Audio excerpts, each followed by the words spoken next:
This conference will now be recorded. अद्य गुरुवासरः अथवा बृहस्पतिवासरः ज्येष्ठ कृष्ण द्वितीया दिनांक 16 जून 2022 रसरत्न समुच्चय अष्टौ महागत वातव्याधि शंखं चक्रं जलौकान् दधतमृतघटं चारुदौर्भिश्चतुर्भिः सूक्ष्मस्वच्छातिरुद्यां शुकपरिविलसन् मौलिमं भोजनेत्रं कालाम्भोदोज्ज्वलाङ्गं कटितटविलसच्चारुपीताम्बराढ्यं वन्दे धन्वन्तरिं तं निखिलगदवनप्रौढदावाग्निलीलम् प्रौढदावाग्निलीलम् ब्रह्मणो हि समारब्धाम् आत्रेयाद्येषु पूजिताम् अस्मदाचार्यपर्यन्तां वन्दे गुरुपरम्पराम् आयुर्वेदरतं वन्दे माधवाख्यं महागुरुम् आयुर्वेदामृतं सर्वं शिष्येभ्यो यः प्रदत्तवान् द्रष्टाज्ञानी दृष्टकर्मा कृतकर्मा तथैव च अध्यापको विषक्श्रेष्ठो महान् संशोधकस्तथा नेतैः समुदितैः यत्कार्यं प्रतनोति सः समृद्ध्यर्थं हि कार्यस्य वयं नु प्रयतामहे सरस्वत्यै नमो यस्या प्रसादात् पुण्यकर्मभिः बुद्धिदर्पणसङ्क्रान्तं जगदध्यक्षमीक्षते आत्रेयं प्रथमं वन्दे आयुर्वेदजगद्गुरुम् आयुर्वेदामृतं सर्वं गृहीत्वा हि सुरेश्वरात् अग्निवेशादिकेभ्यो यत् प्रयच्छत् मुनिसत्तमः प्रथमं तन्त्रकर्तारम् अग्निवेशं नमाम्यहम्।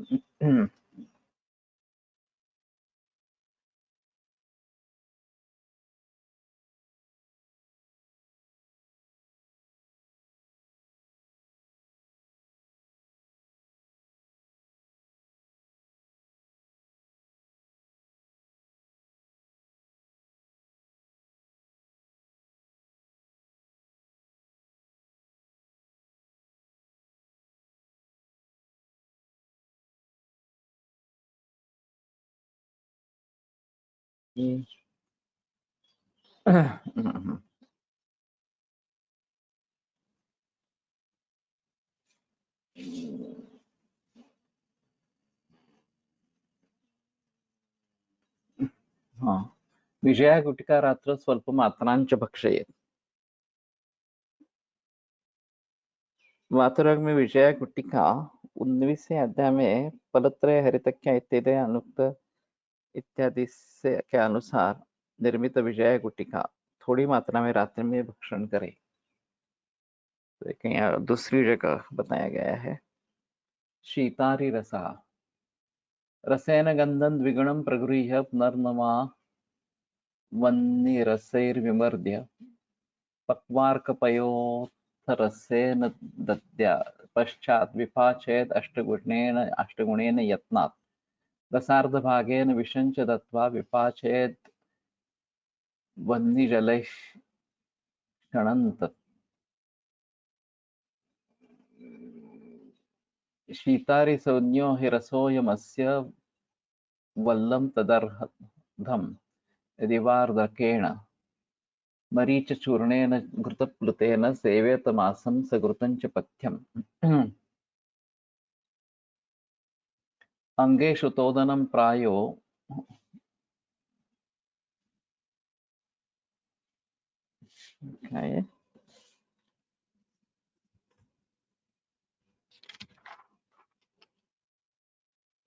दाहं स्पर्शं न विन्दति। दाहमच आहे। मंडनानि च दृश्यन्ते स्पर्शवातस्य लक्षणम्। स्पर्शवात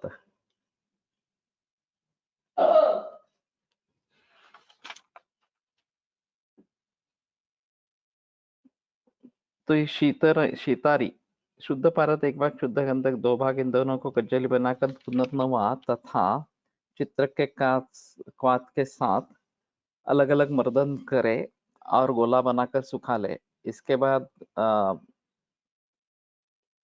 पके मंदार के पत्ते के अड़गुने स्वरस में गोले को रखकर स्वरस जलने तक पाक करें। इसके बाद निकाल कर तथा पीस कर उसमें शुद्ध वत्सनाभ चूर्ण पारद आधा भाग मिलाकर और चित्रक के 8 गुने क्वाथ में पकाए। क्वाथ के जल जाने के बाद स्वांग शीतल होने पर निकाल कर तथा पीस कर शीशे में रख ले। इस रस को 1 वल्ल या आधा वल्ल की मात्रा में अदरक के रस के साथ तथा शहद के साथ घृत एवं मरीच के चूर्ण के साथ प्रतिदिन सेवन करें। यह शीत वात नाभ्य का रस है। इस रस को 1 मास तक पूर्वोक्त प्रकार से सेवन करें और घृत से संस्कृत मांस का पथ्य पूर्वक भक्षण करें। कहाँ पे आया है? मांसम सकृतं च पथ्यम। मांसम यहाँ पे दिख रहा है। अंगेषु दोदनं प्रायो दाह स्पर्शम न विन्दति मंडलानि च दृश्यन्ते स्पर्शवातस्य लक्षण। स्पर्शवात मैं पहली बार दिख रहा हूँ। स्पर्शवात के रोगी को शरीर में चुभने जैसी पीड़ा होती है, शरीर में दाह होता है, शरीर में ज्ञान प्रायः नहीं होता है और मंडलाकार लाल लाल चकते दिखाई देते हैं। ये स्पर्शवात के लक्षण है। तो ये एक अजीब थोड़ा सा माहौल रहेगा। मंडल जो दिखते हैं वो तो ज्यादातर हम सोरियासिस में पकड़ते हैं। और दूसरी जगह मंडल का और ये इस प्रकार के स्पर्शन विद्यति। मंडल अगर श्वेत वर्ण के है, पीके श्वेत वर्ण के इस प्रकार से, तो शायद ये हम हैंसन से भी ले सकते हैं। स्पर्शम न विन्दति और मंडल। लेकिन दाह और स्पर्श, दाह और तोद, ये थोड़ा अलग इस प्रकार का है। अब ये बीच में लक्षण आ गया है स्पर्शवात का। सर्व स्पर्शवाते सर्वेश्वर रसः। तो ये शीतारी पहला हुआ और उसके पहले वातारी हुआ था।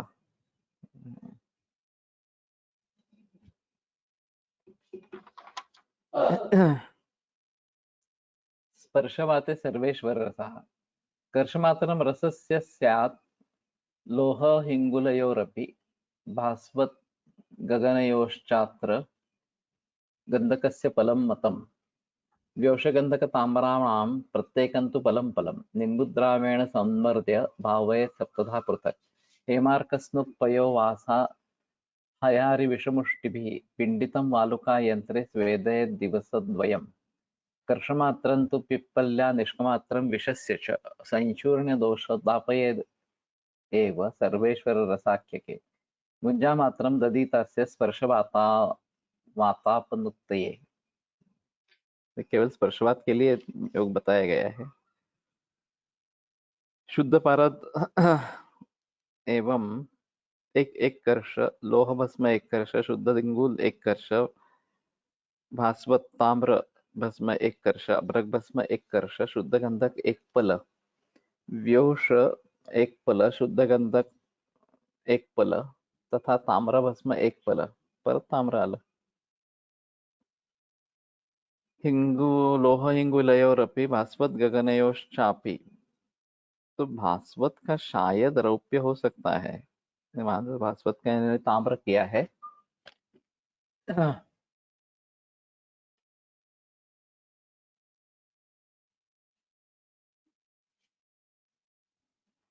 भास्वान ताम्रम गगनम अभ्रम। यहाँ ताम्र है, फिर से आके ताम्र है। निम्बुद्राणे संभावित सप्तथा पृथक हेमार्कस्नुक्पयो वासा हयारि विषमुष्टिभिः पिण्डितं वालुकायन्त्रे। लोहगंधक व्योषगंधक ताम्राणं प्रत्येकं तु फलं फलम्। ये भास्वत का मालूम नहीं क्या किया है इस प्रकार से। गगनम अभ्रम अथ गन्धक ताम्रयोः द्विरुक्तत्वात् गन्धकस्य फलद्वयं ताम्रस्य च सपाद फलभागता बोद्धव्या।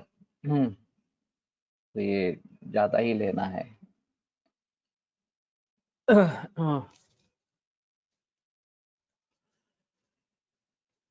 हाँ, तो मुझे थोड़ी आशंका है इसमें, लेकिन टीकाकार और हिंदी दोनों में भास्वत का अर्थ अर्थ ताम्र ही लेना है, ऐसा किया है।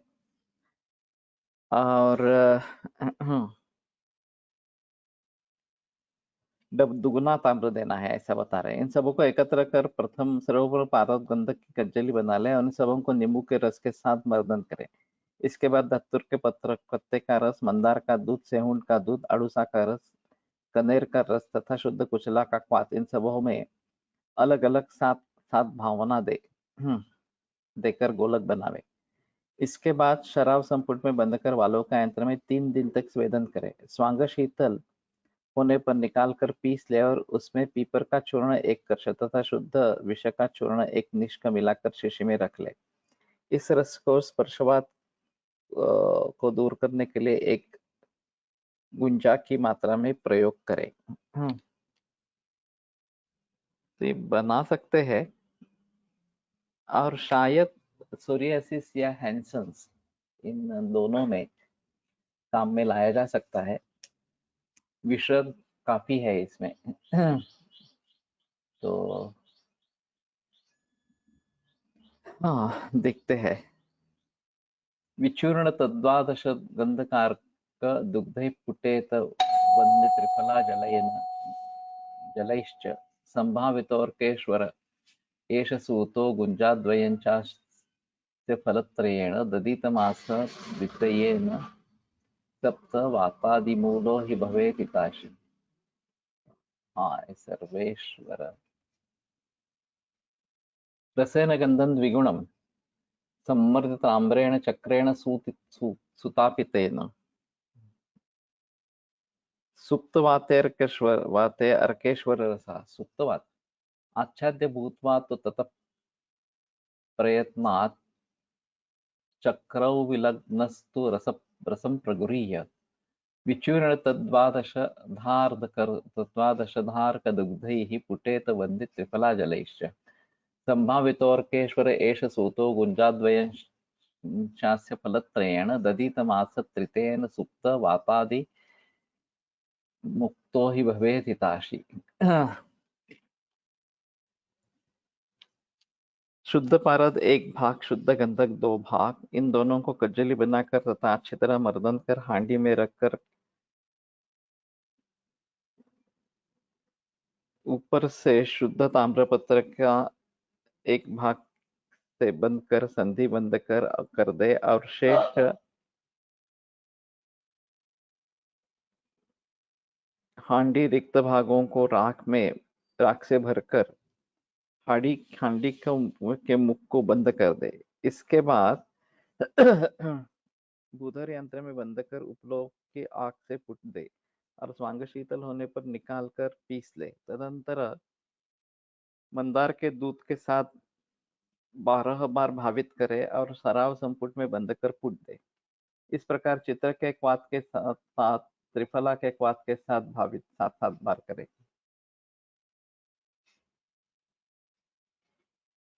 प्रत्येक भावना के बाद शराब संपुट में बंद कर वालुका यंत्र में फूट दे। इसके बाद स्वांग शीतल होने पर निकाल कर तथा पीस कर शीशी में रख ले। यह अर्केश्वर रस है। इस रस को 2 गुंजा की मात्रा में त्रिफला का चूर्ण तथा शहद के साथ प्रयोग करें। इस प्रकार 3 मास तक प्रयोग करने से हितकर भोजन करने वाला व्यक्ति सुप्तवात रोग से मुक्त हो जाता है। तो ये भी बना सकते हैं। थोड़ा टीडियस प्रोसेस है, लंबा प्रोसेस है, लेकिन फिर भी फलश्रुति केवल सुप्तवात है और शायद हैंसन्स में हम इसके बारे में कोशिश करेंगे तो अच्छा इस प्रकार का रहेगा।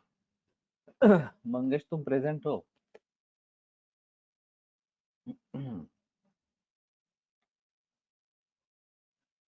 अत तारादि गुटिका हो, ठीक है। तारादि तालम काय वही पुस्तकावर ना लिहिलं ना. हो हो. तारण रसेनाष्टगुणेन जयांशं विमर्द्य यत्नात् गुलिकां गुडेन निबध्यतां सेवयमासयुग्मं दिनोदय स्पर्श विकार शांतये. स्पर्श विकार. शुद्ध पारद एक भाग, शुद्ध तथा रजत भस्म 8 भाग.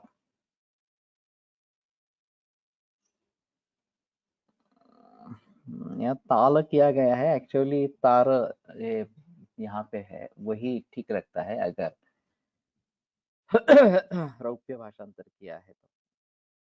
और विजय का चूर्ण रजत के बराबर लेकर खरल में अच्छी तरह घोटे, इसके बाद गुड़ मिलाकर बट्टी बना ले. इस बट्टी को सूर्योदय के समय प्रसवात की शांति के लिए 2 मास तक सेवन करें. ताल तथा तार दोनों पाठ विकल्प में मिलाते हैं. तारभस्म पारद से 8 गुना तथा ताल भस्म संभाग लेने का विधान है. रसेंद्र सार संग्रह तथा रसेंद्र चिंतामणि तालकेश्वर नाम से यह योग पढ़ा गया है.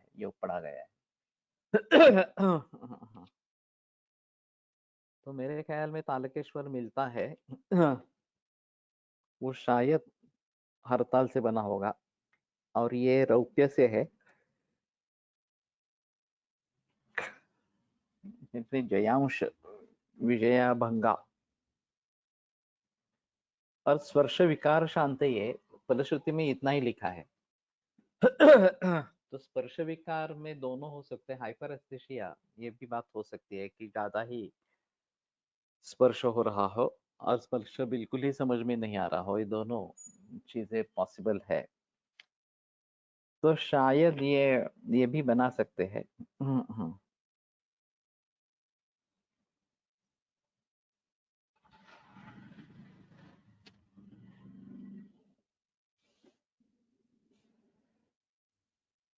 मूलम पिबेत राज्ञतरो शरीरम मासद्वयं तेन विलेपयेत. तो राजवृक्ष देखिए बहावा, उसका मूल 2 मास तक पीना है और उसका लेप भी करना है. तो वैसे राजवृक्ष कुष्ठ निशोधन या कुष्ठ के लिए अच्छी दवा है. और मोये लेले राज तेल नाम का तेल बनाते थे पत्तों से. तो मैं भी बनाता हूँ. अभी हमारे सामने ही पेड़ है राजवृक्ष. और अच्छा फायदा होता है, सभी में होता है ऐसा नहीं दिखा. कफवात प्रधान इस प्रकार का अगर कुष्ठ है तो राज तेल केवल पत्तों के द्वारा उसका ही कलका और उसी का क्वाथ ऐसा बना के तेल करते हैं. तो ये आसानी से काम में लाया जा सकता है. अभी एक बात है कि कुष्ठ में तिल तेल का प्रयोग करे या ना करे, ये एक थोड़ा कंट्रोवर्शियल है.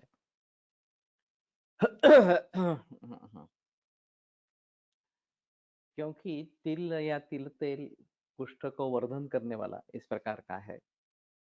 गुणभल्लातकम पथ्या तिलश्चेति समावशकम, ये एक भल्लातकादि योग कुष्ठ में आता है और वहां तिल का प्रयोग है. तो ये थोड़ा सा मानना है कि तिल वहां पहुंचने में मदद करता है. एक्चुअली काम भल्ला तक से होता है.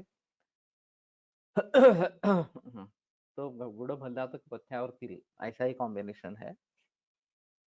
और इसके जरिए अगर बल्ला तक की एलर्जी नहीं है तो ये अच्छे तरीके से काम करता है, ऐसा फणसरकर का कहना था.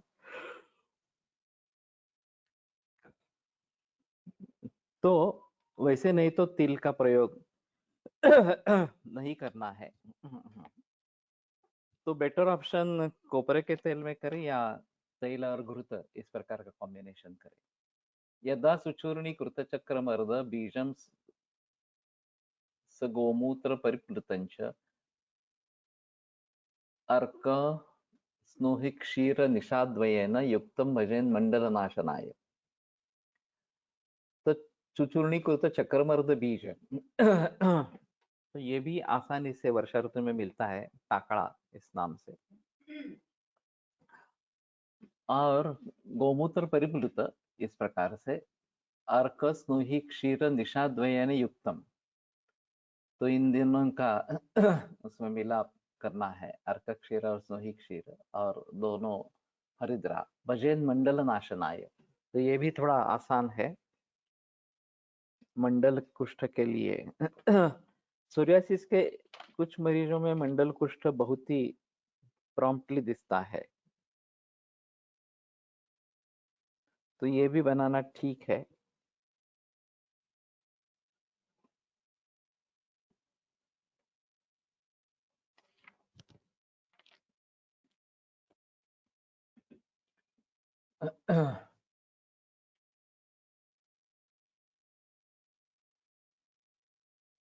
अष्टौ भागा रसस्य स्युर् विशतिन्दोर्दशैव च गन्धकस्य दशद्वौ च कटुत्रिफलोयोस्त्रयः वन्यचित्रकमस्तानां वचाश्वगन्धयोरपि रेणुका विषकुष्ठानां पिप्पलीमूलनागयोः एकैकस्य भवेत् भागम् इत्याद्याः तथैव च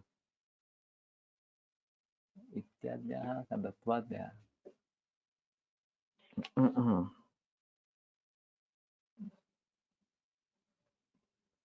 अष्टौ भागा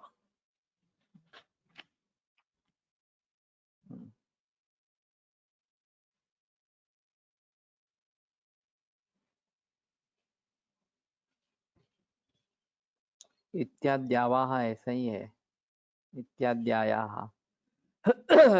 चतुर्विंशत् गुणस्य गुणस्य गुणस्यात्र वटिका चणकाकृतिः क्रमेण अनुसेवेत स्पर्शवातानुपपत्तये वातापनुत्तयेत्। शुद्ध पारद 8 भाग, शुद्ध कुचिक विषतिंदु तो कुचला 10 भाग, शुद्ध गंधक 12 भाग, त्रिकटु का चूर्ण प्रत्येक 3 भाग, त्रिफला त्रिकटु और त्रिफला चूर्ण प्रत्येक 3 भाग, शुद्ध भल्लातक चित्रक नागर मोथा बच असगंध रेणुका का बीज, पिपरा मूल तथा नागकेशर, इन सबों को चूर्ण एक एक भाग, इन सबों को एकत्र कर खरल में अच्छी तरह घोट ले और गुड़ 24 भाग मिलाकर खरल में रखकर चना के बराबर बटी बना ले। इस बटी को क्रमशः एक एक बटी स्पर्शवात को नष्ट करने के लिए सेवन करें। काफी उष्ण तीक्ष्ण है, तो देखना चाहिए। अभी ये बना तो सकते हैं, लेकिन चित्रक भल्ला तक सभी द्रव्य है।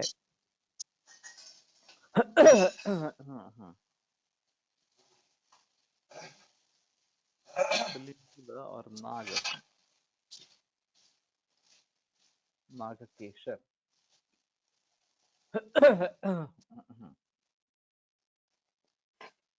विगंधन त्रिगंधकम तुत्थकमश्वगंधा हयारि नागाशिति वायसीना मूलानि संचूर्ण सुभाण्डके च तैलं क्षिपेत्तेन चतुर्गुणेन पक्वार्कल्पत्रोत्थ रसेन पश्चात् विपाचयेत् अष्टगुणेन यत्नात् अस्पर्शवाताय भवेत् तैलं विलेपयेत्तेन च तत्प्रदेशम्। त्रिगंधकम तुत्तकम अश्वगंधा, ये बाहर लगाने के लिए तेल है। त्रिगंधक दालचीनी, इलायची, तेजपात, तूतिया तथा असगंध। तुत्तक, तो तुत्तक का मतलब ये मयूर तुत्थ।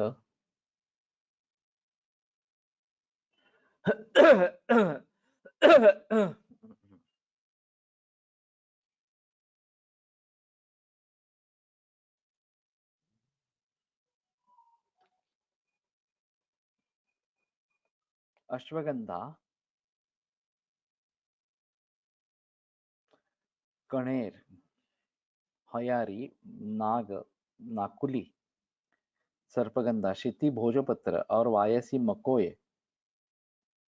संभाग, इन सबों के मूल का चूर्ण संभाग इन सबों के कलक के साथ चौगुना तेल पात्र में रखकर तथा मंदार के पत्तों का रस 8 गुना मिलाकर प्रयत्न पूर्वक पाक करे और शीतल होने पर छान कर रख ले। इस तेल को स्पर्शवात की शांति के लिए स्पर्शवात पीड़ित स्थान के ऊपर लेप करे। तो काफी योग इसमें स्पर्शवात के लिए बताया गया है कि स्पर्श हानि इस प्रकार की है और ये बड़ा अजीब माहौल इस प्रकार का है कि हमारा काम ज्यादातर हैंसेंस में नहीं है। जब तक डेप्सोन से रिजल्ट्स मिलते हैं तब तक कोई मरीज हमारे पास मुड़ता नहीं है।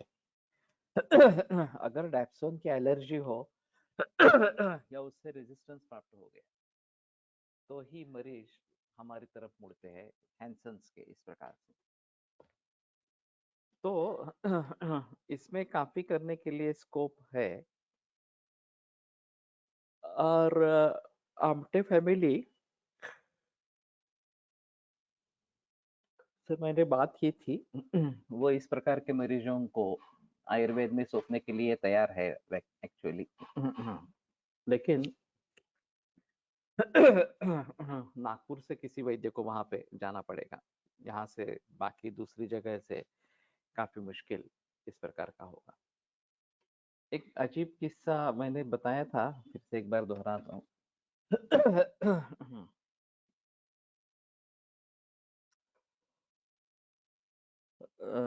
ये दर्शन FRLST के निर्माता दर्शन शंकर, वो जब कशेड़ी करजत के नजदीक काम कर रहे थे आदिवासियों में, तो उनका एक अजीब अनुभव रहा।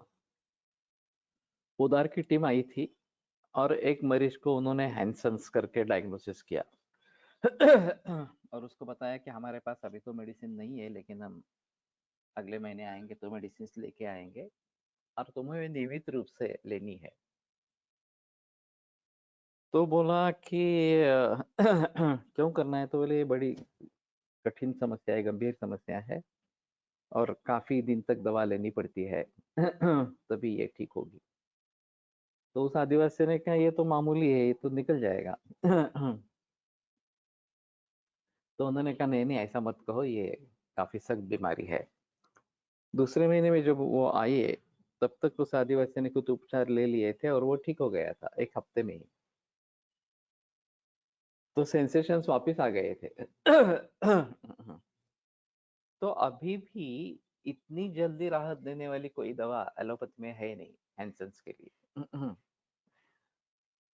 तो ये सारे योग पढ़ने के बाद मुझे लग रहा है कि ये शायद हम इसकी आसानी से ट्रीटमेंट कर सकते हैं।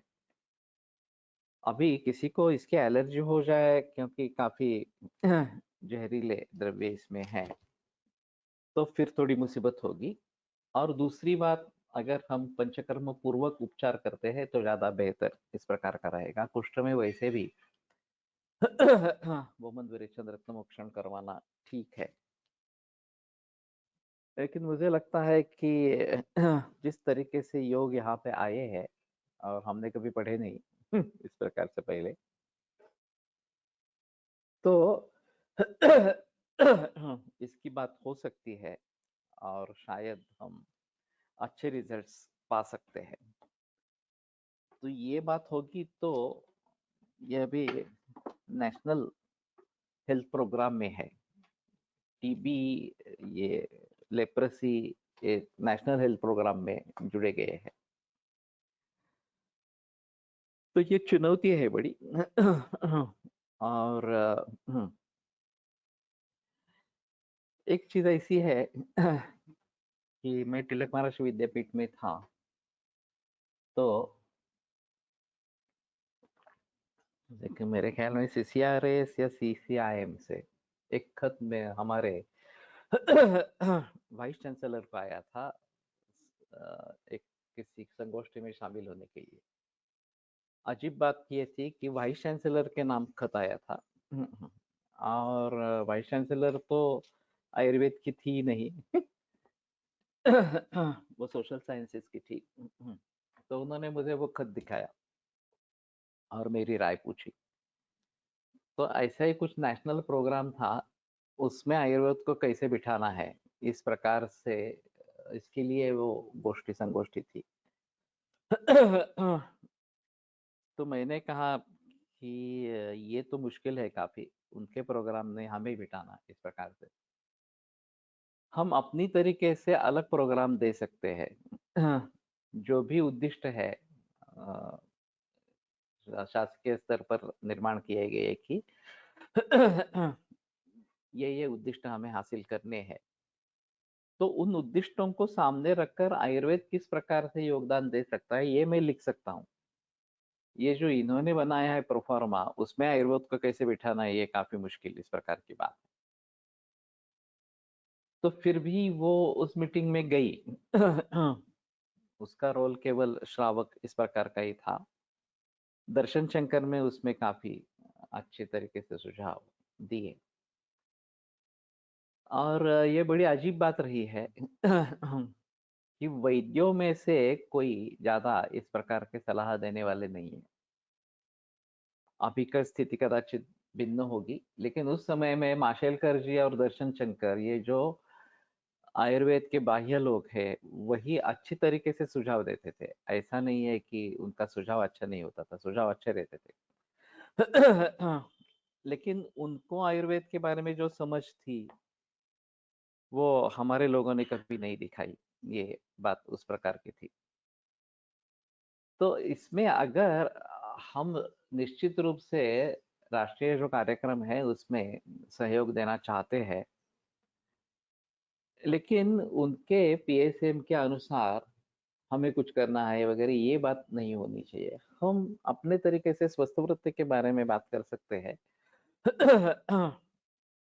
और षड रसों का विचार, विरुद्ध आहार के बारे में जानकारी देना, ये जो अभी की कठिन समस्याएं है, बी 12 की कमी होना, आयरन की कमी होना वगैरह वगैरह, इसके बारे में सुझाव, तो ये बात हम कर सकते हैं उनके राष्ट्रीय प्रोग्राम के लिए।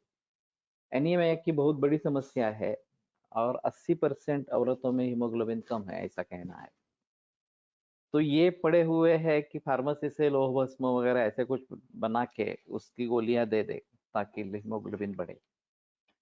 तो मेरा सुझाव है कि लोहे के बर्तन का प्रयोग शुरू करें, एल्यूमिनियम बर्तन को बंद कर दे।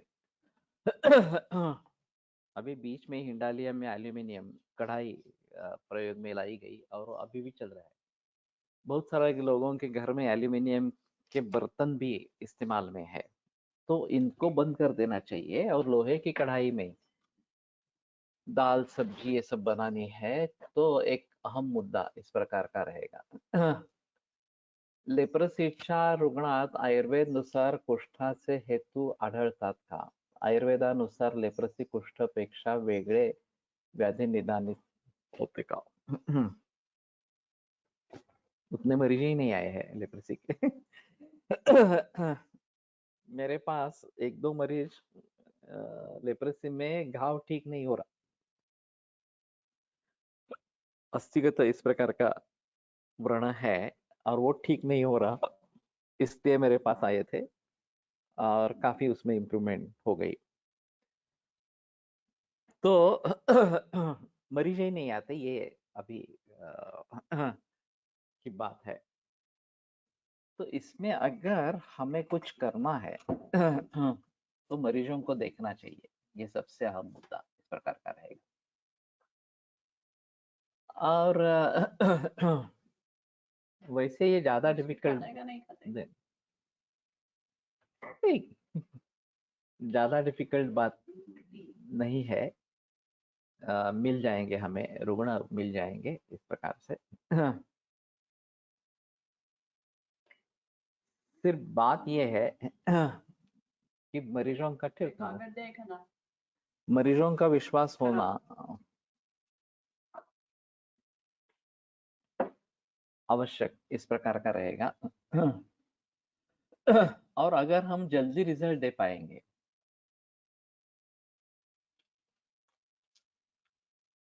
Iron deficiency in old age क्या जाएगा। वैसे मैं बता रहा हूँ, लोहे की बर्तन का प्रयोग करें, लोहे की कढ़ाई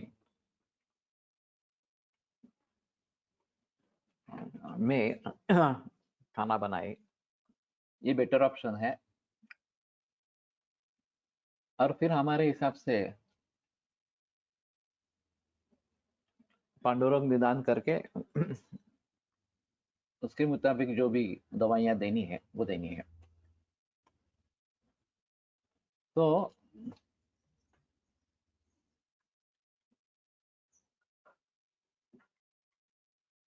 मूल रूप से इसमें अगर परिवर्तन आएगा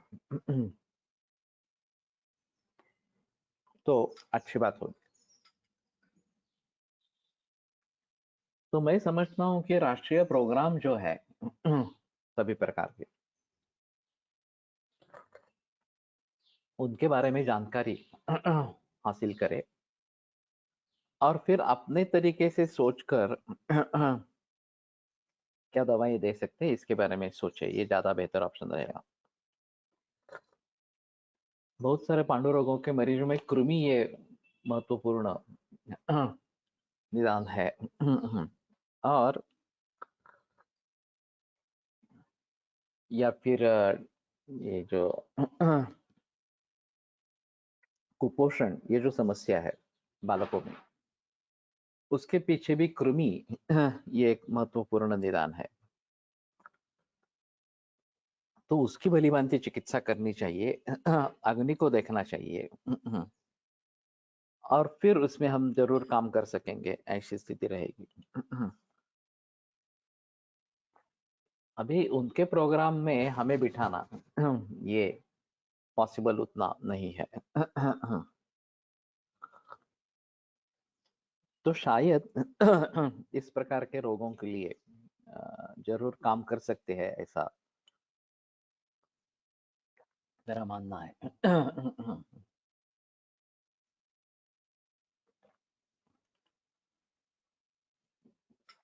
तो ठीक है।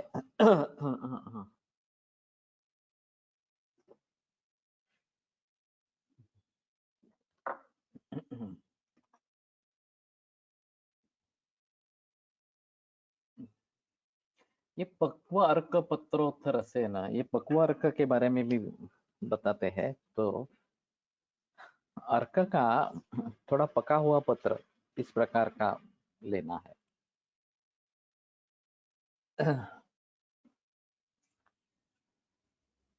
हियावलोक वाथ विपाचितां विपाचितं चाप्यस्पि अस्पर्शनाय ददेत् चिगंधम। क्या है चिगंधम?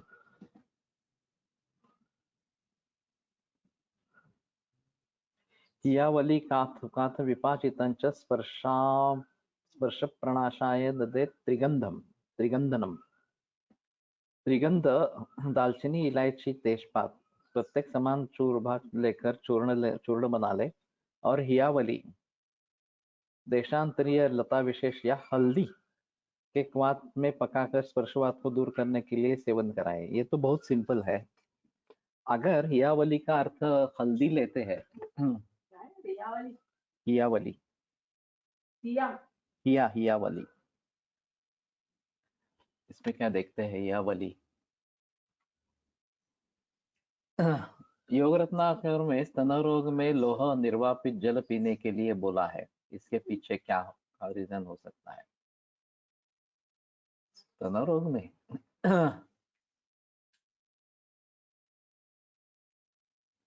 देशांत प्रसिद्ध लता विशेष इत्यत्र हिमावली इति पाठकल्पना सुगमार्था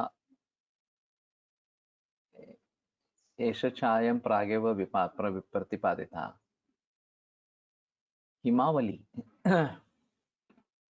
ये मूल रेफरेंस एक बार बताओ। लोह निर्वापित जल।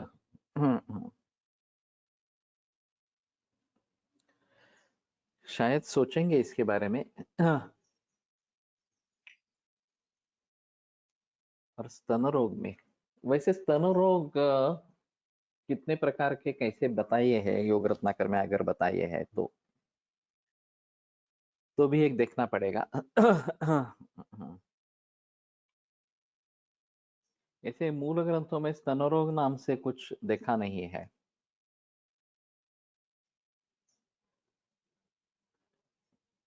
स्तन्य विकारों के बारे में बातचीत होती रहती है, लेकिन स्तन के बारे में बातचीत नहीं है। और शायद अगर ये ब्रेस्ट कैंसर या बिनाइन जो ब्रेस्ट ट्यूमर्स है, खास करके फाइब्रोएडिनोमा, उसके लिए अगर कुछ दवाई मिल जाती तो अच्छा रहेगा। तनादिगत वातहर ये काढ़ा बताया गया है, किरण मुलादी, तो उसका मैं प्रयोग करता हूँ और वो स्तनशूल के लिए अच्छा है। कुछ औरतों में इस प्रकार की चुभन बहुत तेजी से होती है, विशेषतः रज प्रवृत्ति पूर्व, तो ये स्तनादिगत वातहर ये काढ़ा जरूर काम करता है।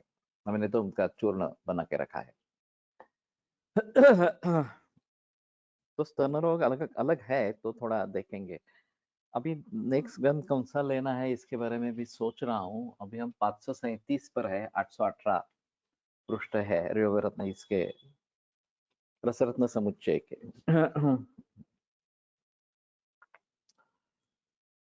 तो रसशास्त्र के आधार पर ही कुछ लेना या योग रत्नाकर भाव प्रकाश में से कुछ ले लेना, ये भी बात हो सकती है। भाव प्रकाश अगर लेते हैं तो निघंटु का बड़ा कार्य होगा, निघंटु के बारे में काफी जानकारी होगी। और वैसे योग रत्नाकर और भाव प्रकाश में काफी पार्ट सेम है। तनादि वातहरचा रेफरन्स आणि योग काय सांगितला? ये भाव प्रकाश में या शारंगधर में है। तनादिगत वातहर शारंगधर में है, क्वातकल्पना में आएगा।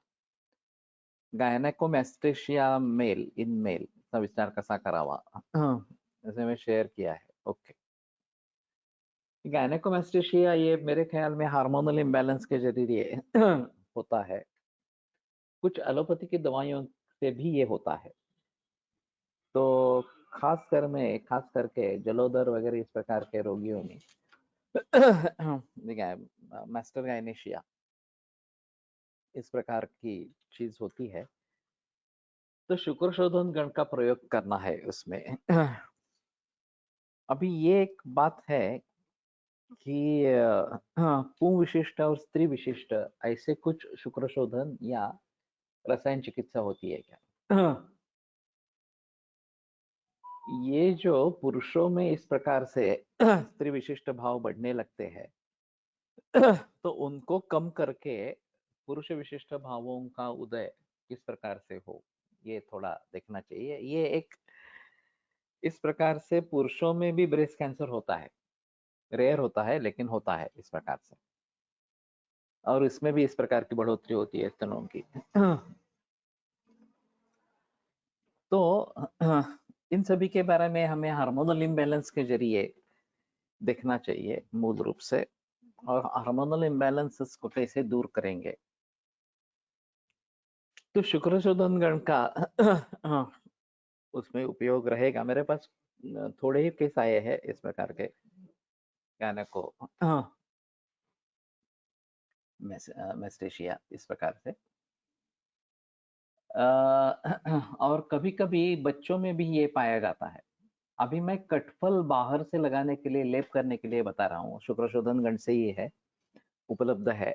तो इसमें बाहर से लेप लगाने के लिए तनादिगत वाते तनादिगत वाते एरंड सप्तक क्वाथा एरंडो बीज पुरश्च गोक्षरो भुरोति द्वयम् अश्वभेद तथा बिल्वम् एतन्मूलैः कृतश्रुतः एरंड हिंगु तैलाढ्यः एव क्षारसेन्दः स्तन स्कंद कटी मेढ्र हृदयोत्थान व्यथांजयेत्।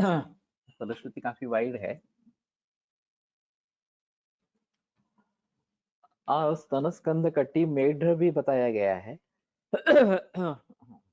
तो शायद दोनों में काम करता है, पुरुषों में और स्त्रियों में, ये भी बात रहेगी।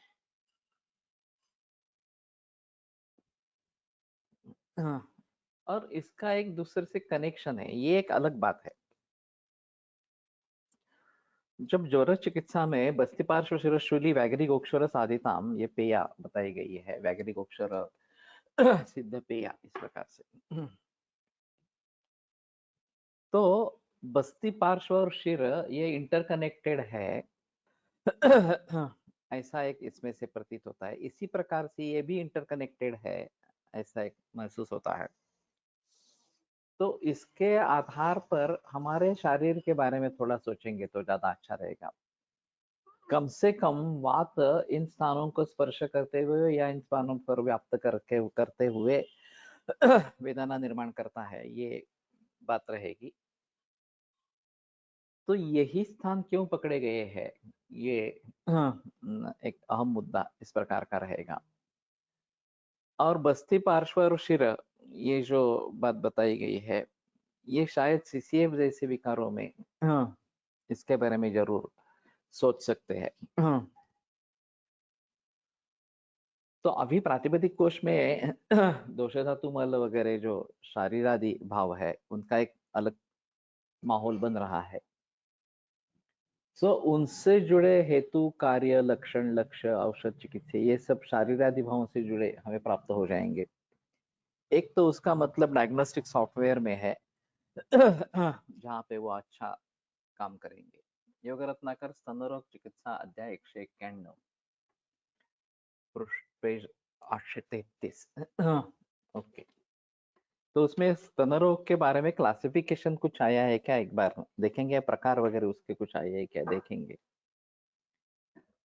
और शायद अभी जो फाइब्रॉइडिनोमा और ब्रेस्ट कैंसर, ये काफी बड़ी समस्या है। उसके लिए उसमें से कुछ सुझाव मिलते हैं क्या, इसके बारे में सोचना है। अब इनफिल्ट्रेटिंग डक्ट कार्सिनोमा, ये काफी कॉमन है।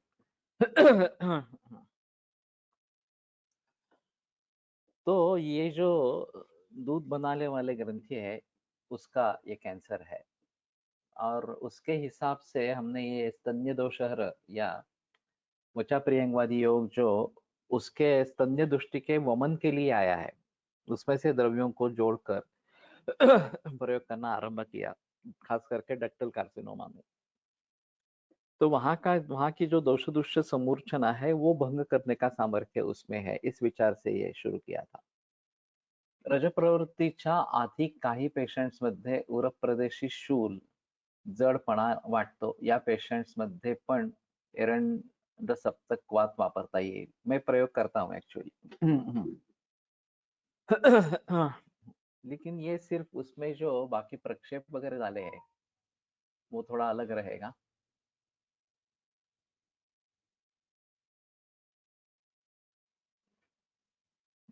इथे मला एरंड तैल हिंगवाढ्य सक्रिय क्षार सैंधव।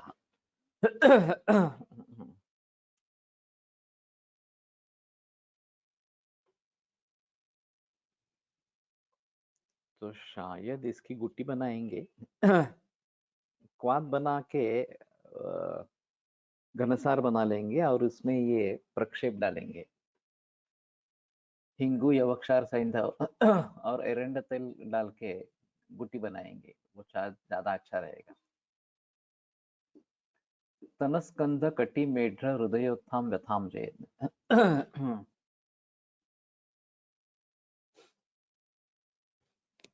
हाँ, पेनिस के कैंसर के मरीज कम मिलते हैं, लेकिन है मेरे पास भी मरीज है इसके। अरे काफी खतरनाक भी हो सकते हैं। पार्शल पेनेक्टमी, टोटल पेनेक्टमी इस प्रकार से कर देते हैं, फिर भी ये बढ़ता रहता है, स्क्रोटम में भी चला जाता है। या इंग्वाइनल लिम्फ नोड्स में चला जाता है। तो ये भी काफी मुश्किल मामला इस प्रकार का है। तो इस तनाधिगत वात के लिए एरंड सप्तक वात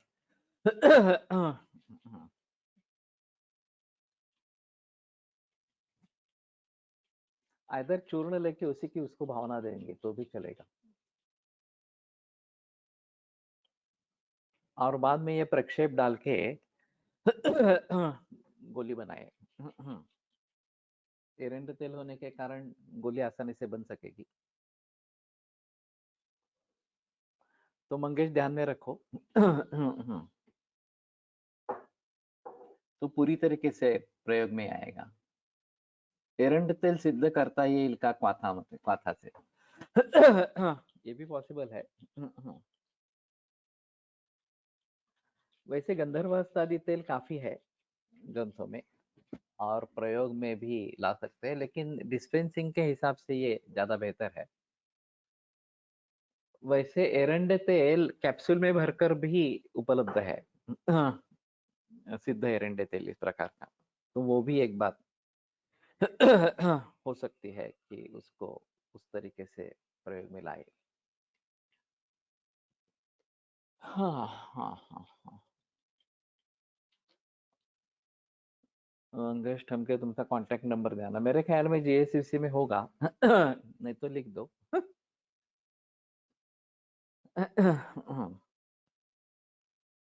तो हियावली क्वाथ ददे त्रिगंधम, तो दालचीनी, इलायची और तेजपात। और सिर्फ ये हियावली को अगर हल्दी पकड़ते हैं,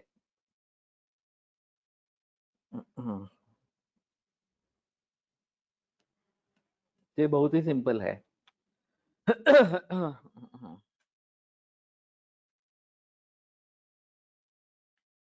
तो त्रिफला क्वाथ की भावना देंगे, नहीं तो त्रिफला स्वरस की भावना दे देंगे इन तीनों को।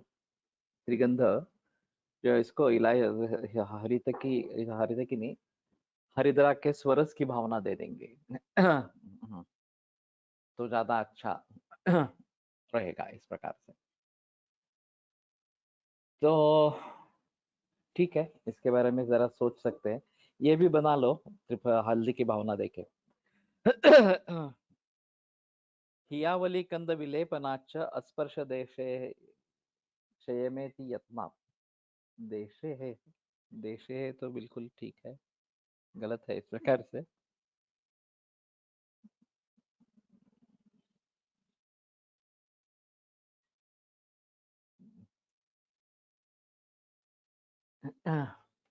यद्वा हल्दी शूर्णकं सितांचाश स्पर्शात् कैस्यात् खलु लेपनेन। हली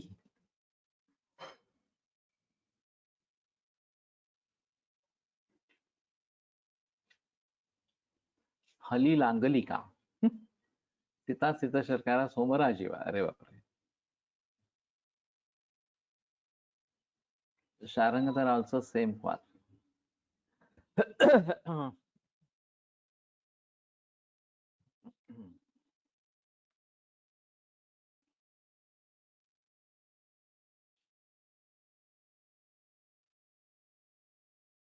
ये फार्मेसी का तो नहीं मिलता मुझे, एरंड सप्तक क्वाथ। हम लिख के देते हैं या फिर मैंने चूर्ण बना के रखा है, लेकिन ये अनुपान उसके साथ नहीं जा रहा। रसपाचक आरोग्य हृदयचा पण रजपूर्व स्तना स्तन्य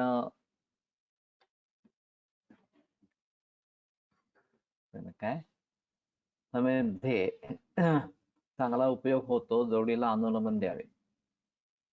तो इसे रसपाचक का प्रयोग कर ही सकते हैं। एरंड सप्तक मध्ये अश्वमेध म्हणजे पाषाणवेद, यस। शारंगधर ऑल्सो सेम कॉथ, ये तो हमने शारंगधर से ही उठाया है।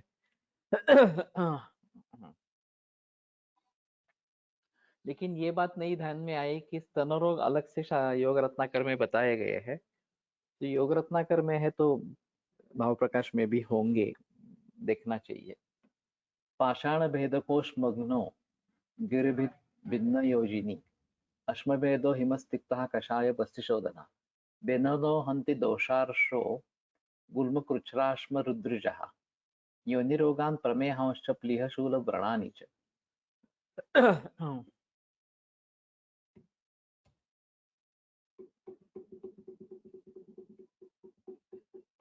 फलश्रुति अच्छी है।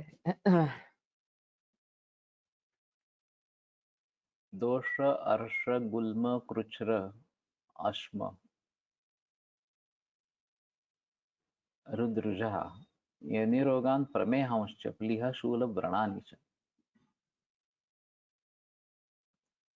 वैसे पाषाण भेद मेरे ख्याल में इसमें भी है, शुक्र शोधन गण में भी है।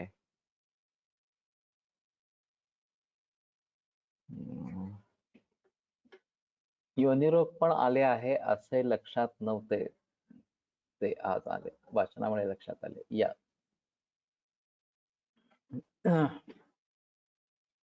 रुद्रुजः, yes, also in शुक्र शोधन गण.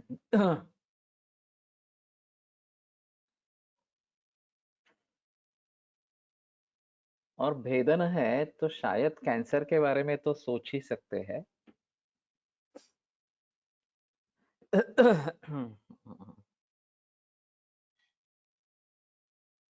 बाह्य लेप के लिए भी प्रयोग कर सकते हैं. कोलटकर सर को एक वैद्य ने अजीब बताया था कि अश्मरी के लिए कुछ दवाई उसने लाई थी और क्या बहुत काम अच्छा काम करते हैं मित्र अश्मरी में, ऐसा बता रहा था. तो कोलटकर सर ने कहा कि तुम्हारा कुछ अनुभव है क्या, तो उन्होंने कहा कि आप पथरी रखकर उसके ऊपर ये काट डालो, देखो पथरी फूटती है कि नहीं, इस प्रकार. तो ये भी एक तरीका हो सकता है. तो वसुक ये एक उसका पर्याय शब्द है.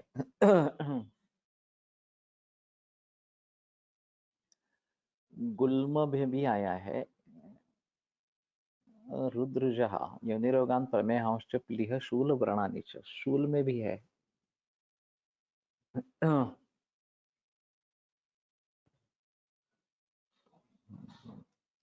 तो ठीक है, इसके बारे में थोड़ा सोचते हैं. प्रयोग में लाने के हिसाब से अश्मभेद योनि रोग में भी है, तो शायद यूटेराइन कैंसर के बारे में भी सोच सकते हैं. पाषाण भेद लकड़ी पाषाण वापरावे की दगड़ी. दगड़ी पाषाण भी मिलता है, दगड़ जो मिलता है शायद दगड़ी पाषाण ही है. दातार गुरु ने लकड़ी पाषाण का प्रयोग किया है. अब ये थोड़ा सा देखना पड़ेगा कि दगड़ी पाषाण और लकड़ी पाषाण में क्या भेद है.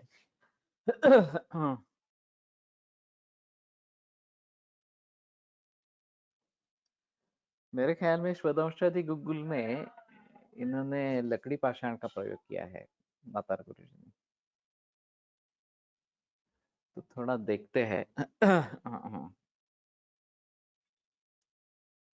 तो पाषाण भेद के बारे में थोड़ा गहराई में जाकर सोचना पड़ेगा और प्रयोग में लाना पड़ेगा, तो ज्यादा अच्छा रहेगा. ठीक है, आज रुकते हैं. ये तो कल आगे बढ़ाएंगे. आयुर्वेद प्रकांडो निगदित इह हि शल्यतंत्र प्रधानः शिष्येभ्यः शाश्वतोऽयन्निखिल जनकृपा व्याप्त चित्तेन येन आयुर्वेदस्य वाञ्छन् पुनरपि भुवने ताञ्च सुष्ठु प्रतिष्ठां श्रेष्ठं धन्वन्तरिं तं प्रणमति च सदा वैद्यवर्गो हि नूनम्, वैद्यवर्गो हि नूनम्.